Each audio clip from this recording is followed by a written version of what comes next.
So in that vein, I guess let me talk briefly about two bills I have that are repealers of certain part of our law. So let me share those with you. Let me see my list here real quick, Kelsey. Thank you. Probably the bill that I've spent the most amount of time on so far this year has to do with alcohol.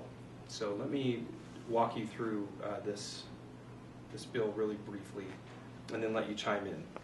So this is a bill that has to do with what's called minor in consumption or minor in possession. It's the same type of deal, and this is a constituent-led piece of legislation. So somebody from here in Harriman City approached me and said, I think this law is unfair, I really want you to change it.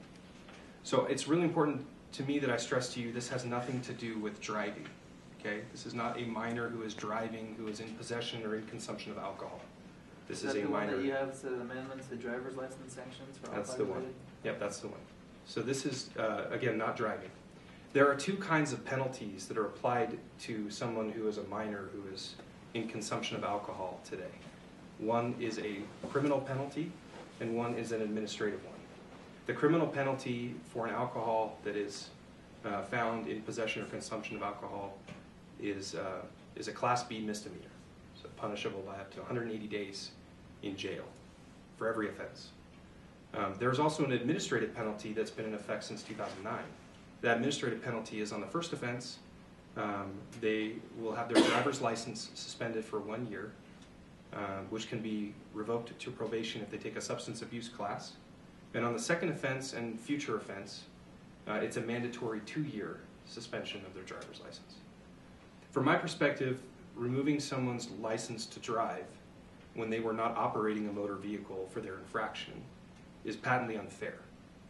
So what we're doing is, if my colleagues agree, obviously, because this is something that takes 104 votes to pass, but we'll reduce that administrative sentence to a 30-day and 60-day optional suspension, provided that the judge feels that it's warranted. So we are not changing the criminal penalty. We still believe that minors who are drinking when they shouldn't be drinking or any other illegal substance should still have a criminal penalty for that. And by the way, no different for adults. So we're not punishing them separately. We're punishing them as adults. After all, they are over 18. And then reducing the administrative penalty. So that's it in a nutshell. Questions? I'm familiar with this, and I appreciate you moving forward because I know who the person is.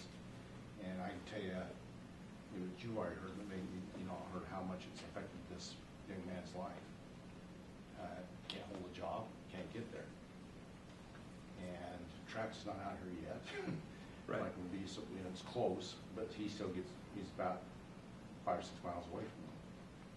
But it's hurting about holding down a job. It hurts him from getting a job, and it's really affected his life. And so it's already tagging him as a really bad person before he gets a shot at. Because everyone knows when he goes to an interview, it kind of spreads on recommendations and stuff, and so it's really affected his life, and the family is devastated as far as how can he get past this. And it's such a stiff penalty. Driver's license, yeah, I get what you're saying, John, and that's why I'm glad to see you take it up, because it is not fair to be penalized for your driving record for something you did but not operating a vehicle. It should absolutely be criminal charge and all those things done for consumption and have as a minor under 21. But if you're not operating a vehicle or not on the boat or any of those type of things, why? Just because? Well, I mean, I could tell you the genesis of the bill. This started in 2009.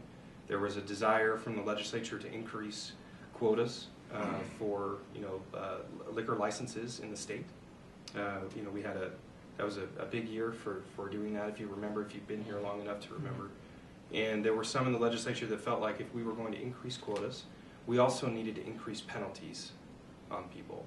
And I think it's a stretch to try and look for those penalties, in my view. And so I do understand that the Sentencing Commission, there's many parties actually, the prosecutors, many were against this, to the point where I don't have evidence of this, but I do believe that good officers of the law will look for a way not to punish someone so severely they'll look for a way to charge them with something that is lesser to make sure they get the idea that's not okay. It's still legal for them to do that, but they know the consequences that will be applied to a youth that gets this kind of penalty. And quite frankly, as I've spoken with many of my colleagues over the last few months about this very issue, because this is Utah, and it's an alcohol-related bill, and already it will receive a high level of scrutiny because of that very thing. And so I wanted to make sure that I wasn't thinking about this unclearly, and everyone has said a resounding, let's take care of this, let's fix this. So that's an interesting time in a youth's life. By the way, males, females, it's not gender specific, obviously. Both genders of children make mistakes. And this is a pivotal point in a young adult's life when many of them even might be considering going on a mission, and they get their first real job. They go to college. They're away from home for a while, and they're sort of trapped. And I have sympathy for that. But I also believe that there's a balance between saying to someone it's okay to do whatever you want to do and not have punishment for it. So that's why I believe the criminal element needs to remain, so they know that it's not okay.